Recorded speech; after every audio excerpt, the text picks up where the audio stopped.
Torej, otroka, kaj imata vidva za bregom? A? Ne, mislim, to, da me vabita, je čudno. Prav čudno, kaj vidva imata za bregom? Ne, nič nimajo za bregom, ampak fizično se pripravljava, da bova predstavila gastronomske poklice. A to pomeni, da greš tam na Luno? Ne, gastronomske, ne astronomske. Ja. Kuharja, natakarja, receptorja, prodajalca. Vse razumem, sem neumen. Gastronomske. Ampak kaj so gastronomske, astronomske, gor ali pa dol? Nona je najboljš kuharca, tako da veste. A veš, Nono, ona sploh ni bila kuharca, veš. Ona je bila šivilja. Prosim, kuharca, tišina.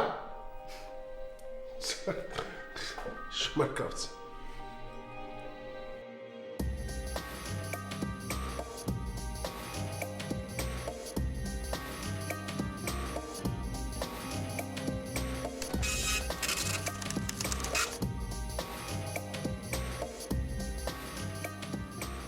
Gospod Branko, vi ste dolgoletni učitelj strežbe. Povejte mi, kaj odlikuje dobrega natakarja? Prva zadeva je tista, ki jo sreča gost. Se pravi, ko gost vstopi v restauracijo, najprej vidi natakarja njegovo urejenost. Potem je tukaj naravna drža, potem je tukaj komunikativnost, ki se jo tudi naučijo skozi čas izobraževanja in seveda strokovnost.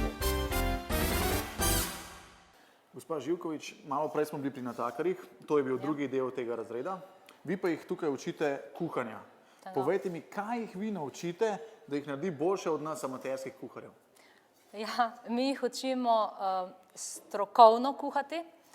To pomeni, da pač iz enakih živil, ki jih vsi uporabljamo, pripravimo, da jih čim bolj strokovno obdelamo, se pravi, iz njih dobimo največ, kar se da. To se pravi, vaši učenci se naučijo v bistvu narediti vse sami, ne kupujejo že narejenih izdelkov. Naučijo se, ja, vse sami narediti oziroma vsaj da vejo tisto, kar kupijo, kako se pripravi. Dobar dan. Dobar dan. To ste dobili dimljeno tuno na rukoli z mladim kozjim sirom in emulzijo manga. Wow, super.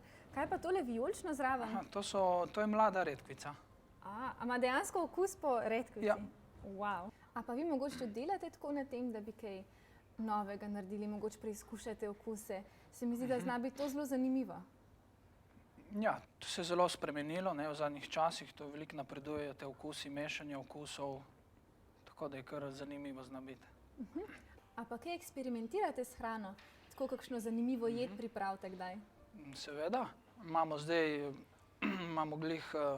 smo začeli pripravljati paradižnikovo marmelado s parmezanovim sladoledom in z rakom bazilike. Wow. Lahko si gremo tudi zdaj pogledati. Ja, Glih ja, smo v absolutno. pripravi.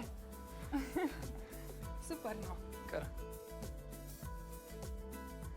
Evo, tukaj imamo že na pol pripravljene stvari. Se pravi, paradižnikova marmelada. Smo jo prej skuhali, ohladili, tako da lahko kar začnemo. Kaj bova pa naredila zdaj? To je v bistvu, to bomo servirali kot sladico. Je vse bolj na sladki bazi. Se pravi, paradižnikova marmelada. Malo smo pokapali. Nič hudega, okusno bo vse. Tako, seveda, sladko. Paradižnikova marmelada.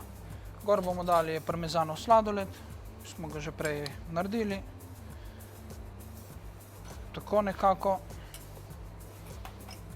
Malo bazilike še zraven.